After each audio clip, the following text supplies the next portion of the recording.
The solution-focused approach is very different than other approaches to psychotherapy. And one of the most significant differences, one of the things that makes this approach so different is its reliance on questions and the description the client gives of their detailed preferred future. So, the number one key to be able to use this approach effectively, the number one key to be able to use this approach in a way that you could help your clients truly describe their preferred future, even when they are so steeped in the problem they have a hard time envisioning it, is you have to know this language. You have to know this process so well that the client can give you no wrong answers. Now, one of the biggest mistakes that clinicians make when they're looking to use solution-focused brief therapy is they ask a question looking for an answer.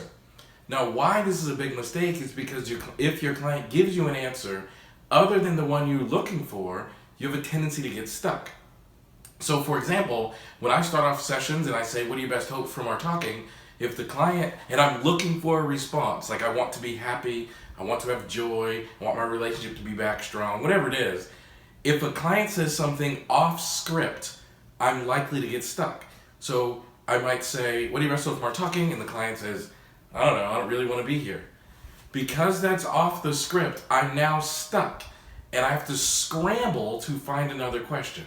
And very often what clinicians do is they abandon doing solution-focused therapy. They say something like, well, I guess this approach isn't a good fit for this particular client, and they revert back to doing something else. But if you study this approach so well that you become fluent in the language of solution-focused brief therapy, you become fluent in your ability to ask questions, then there is no wrong answer, and you start asking questions without looking for any particular response. Because no matter what the client gives you, you are able to develop another question and thus elicit a detailed description that would lead towards meaningful change in the client's life. So I might say to the client, what do you best hope from our talking? The client says, I don't know, I don't really want to be here. I would say, well, where would you rather be? The client would say, anywhere but here. Give me an example. This actually happened in my office recently. Anywhere but here. The client says, give me an example. I'd love to be at home watching television. And what difference would it make for you to be at home watching television? I wouldn't be here. And what difference would it make for you to be at home watching television, doing this other thing you'd rather be doing than being here? Oh, I'd be able to relax, and I would be happy. So if somehow our chat helped you to be relaxed and be happy, even though this is not the place you want to be, would you be pleased? And the client looked at me, shrugged his shoulders, and he said, yeah, that'd be fine. So do you see how we took this unusual path to discover the client's desired outcome? Now, this is so crucially important because usually the path is unusual. Usually we take that kind of detoured route to get to where we want, because very often clients don't just give you the direct answer. They give you an answer that is somewhat off the script. So you've really got to know this approach so well that you've trained yourself that the client cannot give you any wrong answer because you're not looking for any answer in particularly. You're simply trusting your skills to build another question in the session.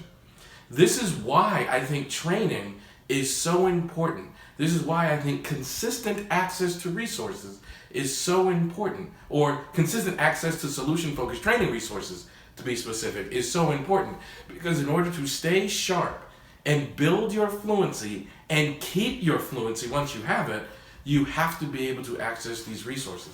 Because we don't live in a solution-focused world. We live in a very problem-saturated world, and we work in a very problem-saturated field.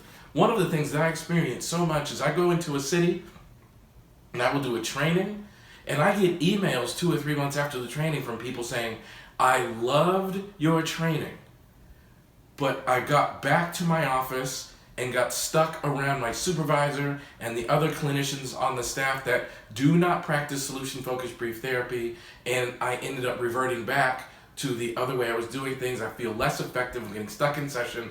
Do you have any suggestions on what I could do to stay sharp? And you've got to keep practicing. You've got to keep accessing resources. If you can, surround yourself with solution-focused people. Join a solution-focused community. This stuff is critical because the key to being effective with this approach is training yourself so you're not expecting any particular response from a client based upon any one of your questions. You got to train yourself so there are no wrong answers to your question. Hope you like this video. Please comment. I love interacting with the people who watch my videos. Leave a comment below. Please share this on your social media pages. This stuff is so fun to me and I really enjoy it. And if you're watching this on a place other than my website, shoot on over to my website, elliottconnie.com, and sign up for all kinds of free resources and content that will help you stay really sharp in your solution-focused language abilities. Thanks for checking out this video, and I'll talk to you soon.